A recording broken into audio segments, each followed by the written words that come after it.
Chair. First of all, many thanks to the Ministry of External Affairs, IDSA, associates and partners of this conference, and also to Philippine Ambassador Daza for making my participation in this conference possible. Now, I believe that the oceans are actually a shared resource which require transboundary perspective and active partnerships of various stakeholders. Next slide, please. Just like any bodies of water, South China Sea, or SCS, to be short, is an important development space that needs utmost attention and collaboration. So at this time, I have two main objectives. One is definitely document, at least make a survey of the collaborations or partnership between India and some countries, ASEAN countries in the SCS region. And of course, second is the role or possible role of Indian and ASEAN businessmen and industrial sectors to complement the track one diplomacy and even complement government initiatives as an effective way of managing both fisheries and non-living sea resource in the area. As I mentioned, the SCS as a development space is also a source of irritants between resident countries in the South China Sea region. Nevertheless, the attempt to develop the blue economy in the SCS demands for new partnership among the stakeholders within and across the area to include India. Why India? Which is actually quite far. No? There's so many questions why India is actually making a stake in the SCS. The latter's interest to get involved in the blue economy within the SCS zone, aside from its own Indian Ocean, is not surprising, given its long history of interaction with Southeast Asian countries as manifested by its Act East, or now previously a rejuvenated Look East policy. The SCS, located very close to the southern tip of Andaman and Nicobar Island, is very much part of India's extended neighborhood. It is of critical geopolitical, geoeconomic, and geostrategic importance and has direct bearing on India's relations with the host of strategically relevant countries in the region. Next slide, please. Why SCS? SCS, the importance of South China Sea, or SCS, is reflected in various dimensions or aspects. SCS supports 30% of the world's coral reef, supplies 40 million tons of annual fish catch, produces almost 80% of the world's aquaculture, hosts 9 of the world's 10 BCS container shipping seaports, and lastly, home to some of the fastest growing economies in the world. SCS has the potential as a rich source of hydrocarbons. There are approximately 11 billion barrels of oil reserves and 190 trillion cubic feet of natural gas reserves. In terms of fisheries and marine resources, the SCS is biologically diverse with at least 3,365 species in 263 families, and reported fisheries landings in the SCS are around 10 million tons. In terms of tourism industry, there is actually high potential for that. Even Indians coming to the Philippines, as mentioned by Philippine Ambassador Daza last night, is actually a welcoming development for the Philippines in terms of tourism. And I think there were two countries that offered even a cruising a trip or travel to the South China Sea. One is Vietnam and the other one is China. Next slide, please. Next slide, please. Now, to make it, because I have only a few minutes left, I make use of the matrix provided by the Economist last year. And there are components of the ocean economy. Sorry, it's too small. The type of activities actually include harvesting of living resources. That's the first row. Second is the extraction of non-living resources, generation of new resources. That's the second. Can we go to the next slide? Sorry, it's too small. Third column, third row, which is actually one of the components, is commerce and trade in and around of the ocean. And the last one is response to ocean health and challenges. Based on these components, I'll try to look at or make a survey of the partnerships that we made, and I mean of India and ASEAN, I found out that, well, as of this time, it's quite limited. But I'm not apologetic for this because really, based on the discussion on the title of the conference, which is a new paradigm, I think it's still the blue economy is a new paradigm. In fact, although it's not really new, but it's new in terms of its less than 10 years or a decade.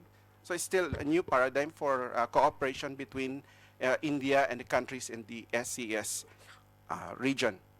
Now, going back to that, if you notice then there's an ocean service and the established service or industries and the emerging industries.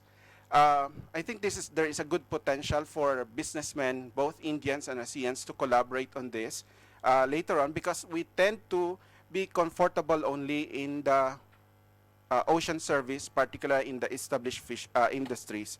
Like, for instance, in the harvesting of living resources, we're just talking about fisheries. When we talk about extraction of non-living resources, we're talking of or referring to the seabed mining and oil and gas. But if you try to look at the emerging industries, we're actually looking at in terms of sustainable fisheries, aquaculture, in fact, aquaponics, which I'm going to deal later on, and even pharmaceuticals and chemicals coming from marine resources. And there's a new industry that I hope will bloom or will develop later on, and that is the multi-species aquaculture. In terms of the extraction of non-living resources, the emerging industry is more on the deep seabed mining and, of course, renewables and desalination.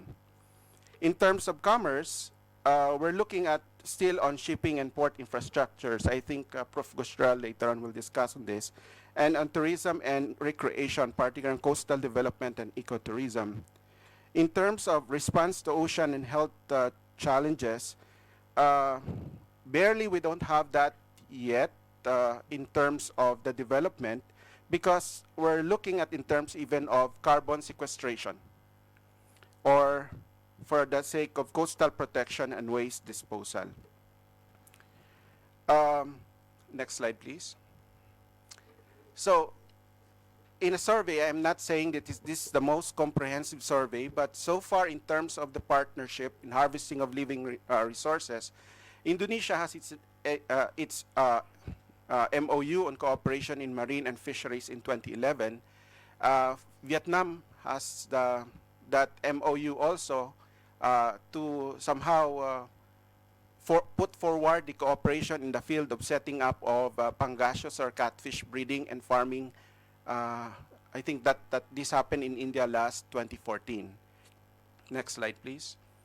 In terms of extraction of non-living resources, India has sealed partnership with Vietnam on the seabed mining and oil and gas exploration. I think despite the China factor, in October 2014, the VIII and Petro-Vietnam signed a mutual cooperation agreement on the exploration of several South China Sea oil blocks. I'm hoping that India can also help us in terms of our Malampaya, or even beyond the Malampaya oil deposits.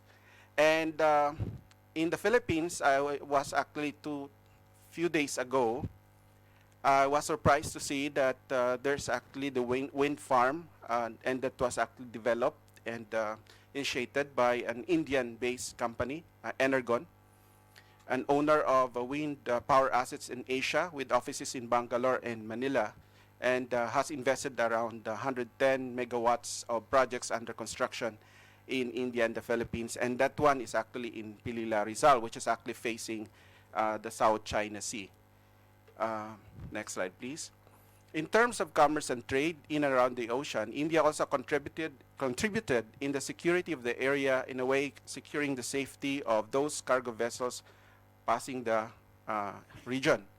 One thing is in Brunei's main port, Muara, for instance, is considered to be a very important seaport, and will become a major component of India's growing maritime partnership with Brunei. Next slide, please.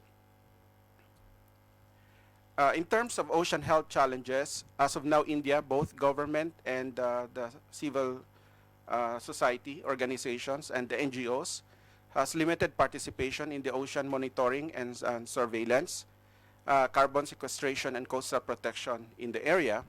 But this is actually an area, although we see right now as a weakness, but this is also a potential. This is an opportunity for businessmen, and also government institutions to develop and collaborate, mutual benefit for the parties involved.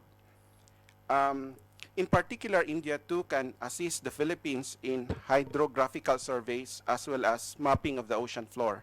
India has recently embarked in the area of seabed mineral exploration research, and the Philippines and India in particular can share their respective expertise. Now, I have a few minutes. So let's proceed to role of India and ASEAN business and industrial sectors. Could be potential and existing.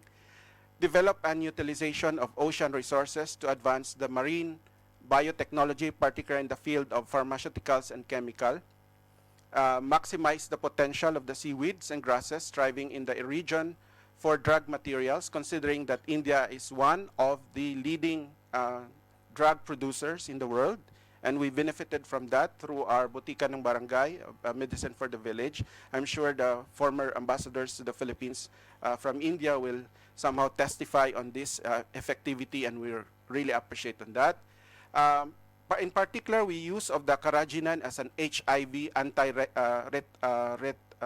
retrovirals. No? A vagina suppository made with seaweeds is actually important, and I think we can generate from that. This is just only the beginning, and we can explore on that for future use for pharmaceutical and medicine use. Next slide, please. I also mentioned about the aquaponics. This is the combination of the fish farming and vegetable farming. 2 or 3 weeks ago, I went to a Bolinao in the part of Luzon, and was able to see the bangus, a milkfish cultivation, which is actually complemented by seaweeds. So I thought that aquaponics is just only farm in a pond, in an agriculture or land-based, but it can be done also in coastal area. This sector represents the highest growth in aquaculture business, which is now the world's fastest growing farming sector, with an average worldwide growth rate of about 6 to 8% and a worldwide value of about 86 billion as of 2009. Next slide, please. For non-living resources, India and ASEAN countries can work on the development of the emerging industries such as renewable energy and freshwater production through desalination. I think in the future, even the coastal areas in the South China Sea region will be affected by the climate change, and I think even the tap water and aquifers will be affected. So I think desalination is very important as a process, although it's quite expensive, but who knows later on with the help of our partners, particularly India, on this matter. Harness also alternative energy such as wind farm in areas surrounding the SES. I thought that when we talk about ocean economy, we're talking only of marine and water resources, but even air is an important element of the blue economy. Next slide, please. If you see the map, which I took actually 4 days ago, from the Energon, you notice that the red colored areas were considered to have high potentials in terms of wind production. Regions 1, 2, 4, 11, 12, and 13, based on the Wind Atlas, which is these are actually areas facing the South China Sea or the West Philippine Sea. Regions 11 and 12 have high wind electoral potentials and have capabilities to produce about 3,000 to 5,200 megawatts respectively. Is that 5,200? Right now, I think in Pilila they are producing they have 27 windmills, and they're planning to add more on this. So I hope that our Indian counterparts, businesses, and economic institutions will try to also consider this in the near future. Next slide, please. develop the emerging industries such as partnership in technology and R&D, in ocean monitoring and surveillance, and assist the Philippines, as I mentioned, in hydrographical surveys, so forth and so on. Next slide, please. As a conclusion, and as a form also of policy, a call or solicitation of perhaps of a recommendation later on, I realize that India has that vital maritime interests vested in the SES. And as I mentioned, it is actually in pursuance of its Act East policy. Now, a new direction has been shaped, and the blue economy as a new paradigm for cooperation. India's engagement in the area is not just pure government to government, I realize, but also a CSO, NGO, and private institutions. We're just keep on talking about central to central government, but that is not the case in the case of the Philippines. Next slide, please. Realization that even within the government to government purview, the engagement is not just between central governments, but also local government units, just like the wind farm consortium, which we're not only talking about state to state, like say for instance in Nagaland, relating to say in a province in the Philippines, but it has to be has to involve also the local smallest even or the lowest political unit, a barangay unit in the Philippines. And cooperation should not be confined only within the traditional component of the blue economy, but is expected to go beyond through partnerships in the emerging industries. And lastly, India at its current state is also engaging with its extended neighbors beyond its own Indian Ocean in terms of the blue economy cooperation. With that, thank you very much. Thank you.